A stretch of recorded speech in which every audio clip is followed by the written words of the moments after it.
What if matter does not grow by accumulation, but by illumination? Across this series, we have explored a profound idea, that life does not expand through struggle, scarcity, or competition, but through a living process of alignment between consciousness, matter, and the source of existence itself. In this sixth episode of Matter and Light, we arrive at the synthesis. Here, philosophy, economics, biology, and quantum physics converge to illuminate a single question. How does life expand without destroying itself? And what if the hidden anomaly of human experience lies not in a lack of resources, but in the way we have misunderstood the flow of reality?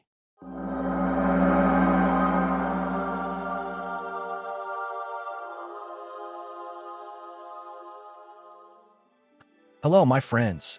Thank you for honoring my request. You could have read the transcript comfortably at home, yet you chose to wake up early and come here in person. That warms my heart.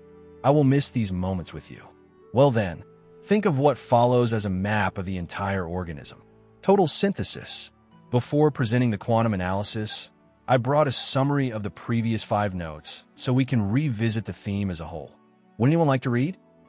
What if we divide the reading the same way we did yesterday? Go ahead, Ivy. Start us off.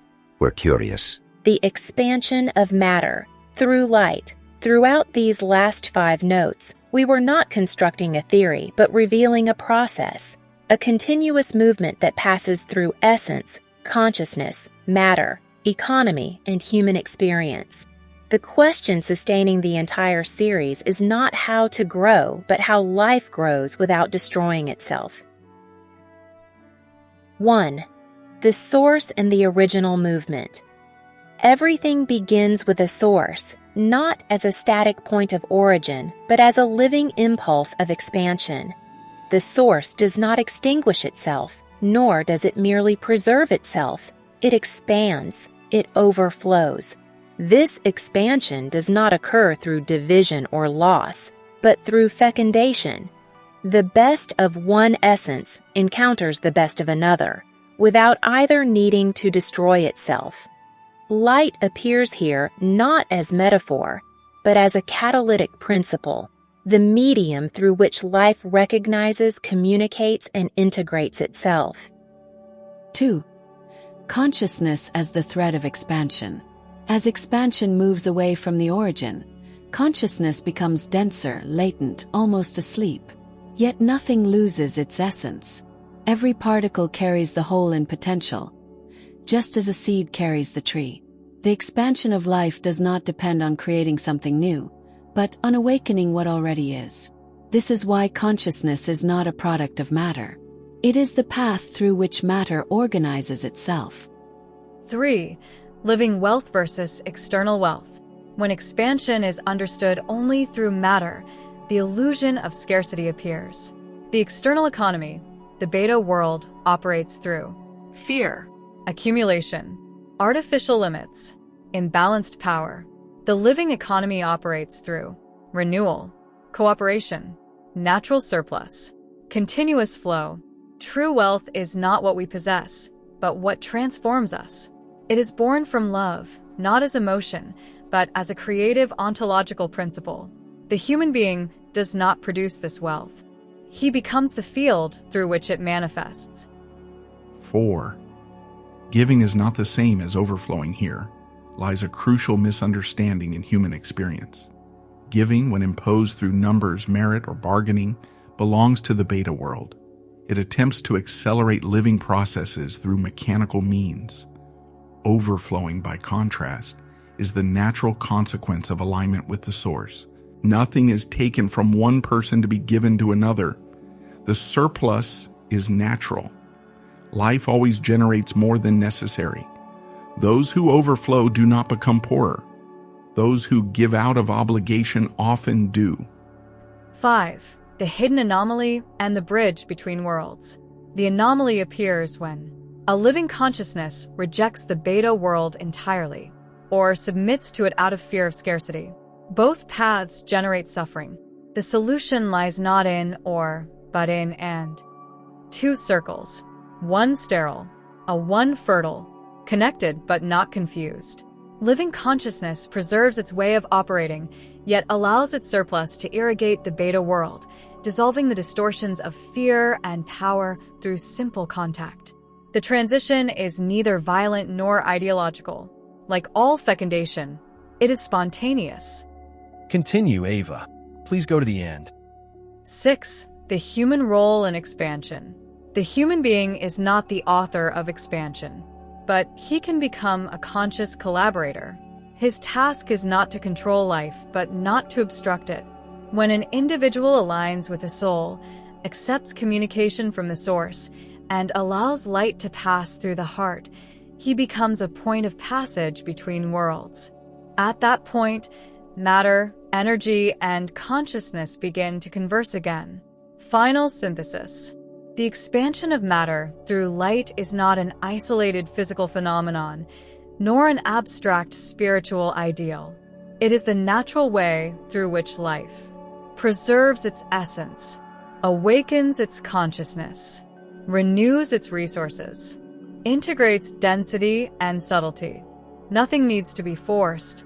Nothing needs to be purchased. Nothing needs to be sacrificed. Life expands when it is allowed. Perfect, everyone. Now I bring an interpretative quantum perspective, not overly technical, but rigorous enough to support the entire series. It is my way of honoring old Billy, who searched for a language capable of communicating mysteries that touch the very core of our limitations. The synthesis in the light of quantum physics, the hidden anomaly in reverse gravity. Classical physics begins with a silent assumption. Matter is primary, space is a passive stage, and energy obeys forces that push or pull it. The synthesis of these 5 notes dismantles this assumption without ever explicitly stating it. It describes a universe where the source precedes form. Consciousness organizes manifestation. Matter is not cause, but consequence. This places us directly within quantum territory. 1. The fertile vacuum and the living source. In modern quantum physics, the vacuum is not empty. It is a field of potentialities filled with spontaneous fluctuations. Particles appear and disappear. Energy emerges seemingly from nothing. Space itself is active and creative. This is precisely what the series calls the source. The difference is only linguistic. Physics calls it the quantum field. Old Billy calls it the original source. Both describe the same principle. Reality arises from a non-material field that expands itself. 2. Matter as condensed light. In the synthesis, matter grows not by accumulation, but by fecundation. In quantum physics, particles are localized excitations of fields. Matter is condensed energy.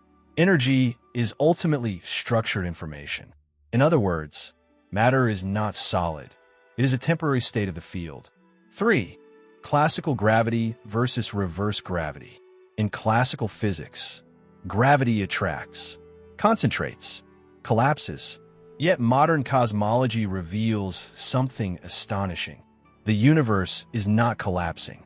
It is expanding, and the expansion is accelerating. We call this dark energy, cosmological constant, negative vacuum pressure. There exists a principle that pushes reality outward rather than inward. This is what old Billy intuitively called reverse gravity. Life does not merely conserve itself. It overflows. For the beta economy as a closed system. The beta world operates as a closed system sustained by scarcity and fear. In physics, closed systems move toward entropy, loss of order, thermal death.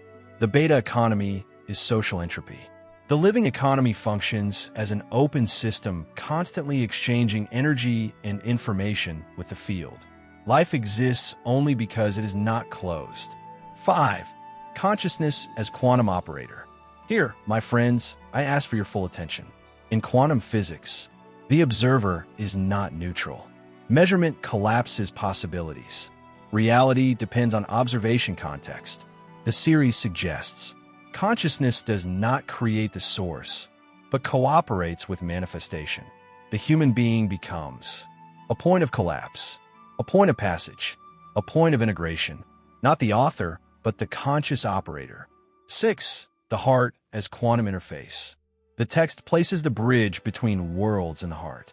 Interestingly, the heart generates the body's strongest electromagnetic field. It develops before the brain. It responds before the mind forms concepts. From a quantum systemic perspective, the heart may function as an interface of coherence between subtle fields and physical manifestation, not mysticism, integrated biology, physics, and information. 7. The hidden anomaly revealed. The anomaly is not the lack of resources. It is the inversion of the flow. We try to extract wealth from outside, concentrate energy, defeat scarcity through force. But the universe operates differently. Abundance emerges through alignment. Expansion comes from the field. Wealth is an effect, not a cause. Final formulation. Quantum physics shows us that the universe is not a vault to be looted, but a living field in expansion. When we try to extract from it, we generate entropy. When we align with it, we participate in the reverse gravity that sustains creation itself. Dear Dr. Andrew Weber, we are the ones who should thank you. Your synthesis of the series was precise, and the quantum mirror you offered reflected enough clarity to give serious grounding to old Billy's notes. Anyone who wishes to explore what you called another way can now investigate further in libraries and certainly on the internet, where many documentaries are available. In fact, all of us should learn more about your science, shouldn't we? Well, since we are already gathered here for this extraordinary meeting, I invite you to stay a little longer. I just mentioned a quantum mirror, didn't I? But there is another mirror, a magical mirror, that I would like to share with you. Let's take a short break. I have a bonus related to this series. Something special before we conclude it. A substantial bonus, definitely worth seeing.